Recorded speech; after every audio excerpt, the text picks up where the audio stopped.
High. আজকে একটা topic নিয়ে কথা বলবো, ইন্টারেস্টিং একটা টপিক। সেটা হচ্ছে ছবি আঁকার দরকার কি। এআই কে একটা নির্দেশনা দিলেই অটো ছবি এঁকে দিচ্ছে। ফটো তুললে আমরা সবাই নিজেদের ছবি পাচ্ছি। তাহলে আমাদের ছবি আঁকার দরকারটা কেন? ছবি আঁকা কি আসলেই টিকে থাকবে? আমার হাত আমার কথা যখন শোনা স্টার্ট করছে, মানে আপনি যখন ছবি আঁকতে যাবেন, শুরুতে পারবেন না, কিন্তু আপনি আঁকতে যান, আপনি আহ প্রথম 10 দিন আপনার মনে হবে যে কি আঁকতেছি, আমি তো আরো দারুণ দারুণ জিনিস দেখতেছি, মানে আমি চোখে যা দেখতেছি সেটা তো আসতেছে না। মানে পেজের সাথে আমার দেখা আর আমার হাত তো আমার কমান্ড নিচ্ছে না। তো আঁকতে আঁকতে আঁকতে আঁকতে উইথ টাইম আপনার হাত আপনার কথা শোনা শুরু করবে।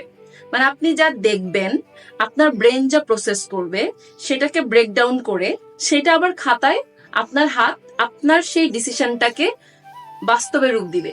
এই যে একটা কি বলবো এটাকে, টোটাল যে জার্নি।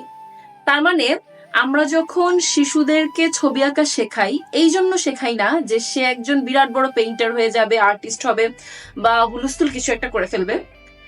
ফ্যাক্ট এটা না। Art, any kind of art form আপনাকে কন্ট্রোল শেখায়।